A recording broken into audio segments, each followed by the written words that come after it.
रिलायंस ने मारी बाजी। टॉप 10 कंपनियों के मार्केट वैल्यू में 2.31 लाख करोड़ की उछाल। पिछले हफ्ते देश की टॉप 10 में से 7 कंपनियों की मार्केट वैल्यू में 2.31 लाख करोड़ रुपए की शानदार बढ़ोतरी हुई। रिलायंस इंडस्ट्रीज सबसे बड़ा विजेता रहा, जिसकी वैल्यू 1.64 लाख करोड़ रुपए बढ़कर 19.24 लाख करोड़ रुपए हो गई। HDFC Bank, Bharti Airtel, ICICI Bank, State Bank of India, Infosys और आईटीसी ने भी अच्छा प्रदर्शन किया। हालांकि टीसीएस, बजाज फाइनेंस और हिंदुस्तान यूनिलीवर की वैल्यू में कमी आई। रिलायंस इंडस्ट्रीज अब भी देश की सबसे मूल्यवान कंपनी बनी हुई है।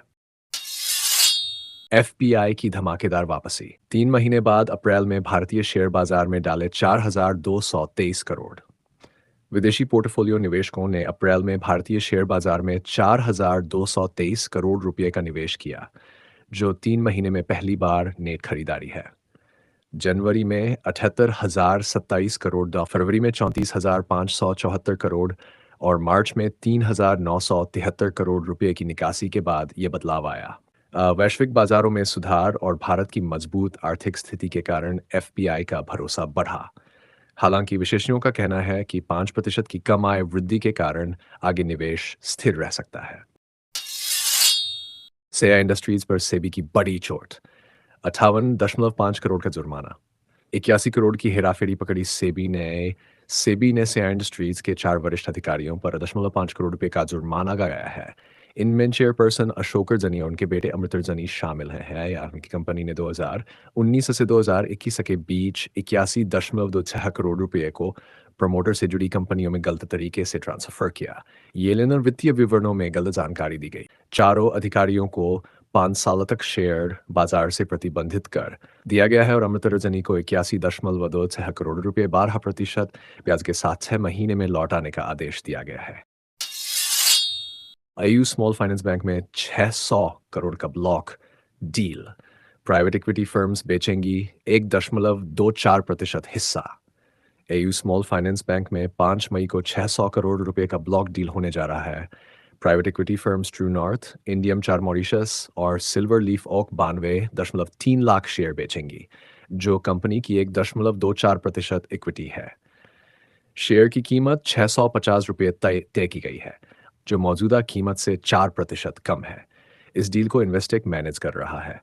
इससे पहले अगस्त 2024 में बैंक के 1.7% शेयर 804 करोड़ रुपए में बिके थे।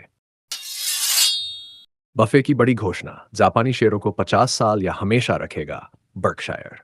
वॉरेन बफे की कंपनी बर्कशायर हैथवे ने जापानी शेयरों में लंबे समय तक निवेश बनाए रखने का ऐलान किया है। बफे ने कहा कि जापान की 5 बड़ी व्यापारिक कंपनियों इटोचू, मारुबेनी, मित्सुबिशी, मित्सुई और सुमितोमो में उनकी 8 से 9.8% हिस्सेदारी को 50 साल या हमेशा के लिए रखा जाएगा। उन्होंने जापानी अर्थव्यवस्था की स्थिरता और निवेश के शानदार रिटर्न की तारीफ की।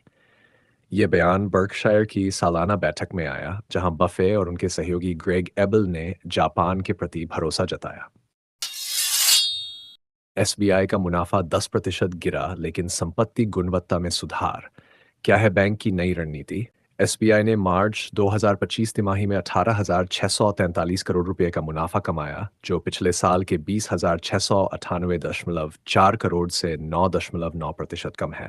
नेट इंटरेस्ट इनकम 1.5% बढ़कर 42,774 करोड़ रुपए रही। बैंक की एसेट क्वालिटी में सुधार हुआ। ग्रॉस एनपीए 2.07% से घटकर 1.82% और नेट एनपीए 0.53% से 0.47% पर आ गया। निवेशकों की नज़र बैंक के अगले कदम पर टिकी है। कोटक महिंद्रा बैंक का मुनाफा 14% गिरा, लेकिन एनपीए में सुधार। क्या है बैंक का अगला प्लान? कोटक महिंद्रा बैंक ने मार्च 2025 तिमाही में 3,551.7 करोड़ रुपए का मुनाफा कमाया, जो पिछले साल के 4,133.3 करोड़ से 14% कम है। नेट इंटरेस्ट इनकम 4% बढ़कर 7,283.6 करोड़ रुपए रही। बैंक की एसेट क्वालिटी बेहतर हुई। ग्रॉस एनपीए 1.50% से घटकर 1.42% और नेट एनपीए 0.41% से 0.31% पर आ गया। निवेशक बैंक की अगली रणनीति पर नजर रखे हुए हैं। जेएसडब्ल्यू स्टील को बड़ी राहत, 702 करोड़ की मांग खारिज, ओडिशा सरकार को दोबारा जांच का आदेश। जेएसडब्ल्यू स्टील को बड़ी राहत मिली है। डिप्टी डायरेक्टर्स ऑफ माइंस की 702 करोड़ रुपए की मांग को संशोधन प्राधिकरण ने खारिज कर दिया। मामला अब ओडिशा सरकार को नए सिरे से जांच के लिए भेजा गया है। कंपनी को उचित सुनवाई का अवसर देने के निर्देश भी दिए गए हैं।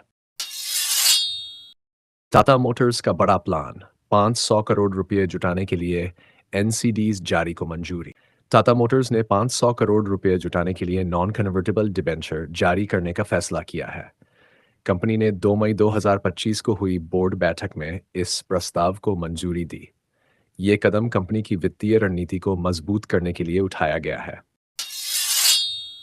यस बैंक की बड़ी योजना, 2026 तक 1% रोए का लक्ष्य। यस बैंक के एमडी और सीईओ प्रशांत कुमार ने बताया कि बैंक का लक्ष्य मार्च 2026 तक रिटर्न एंड असेट्स रोए को 1% तक पहुंचाना है। उन्होंने कहा कि बैंक पिछले कई तिमाहियों से लगातार मुनाफा और कारोबार बढ़ा रहा है। इसके लिए बैंक बड़े कॉरपोरेट्स, मध्यम कंपनियों, छोटे व्यवसायों और रिटेल लोन पर ध्यान दे रहा है। साथ ही लागत कम करने और कर्ज की लागत को नियंत्रित करने की रणनीति अपनाई जा रही है।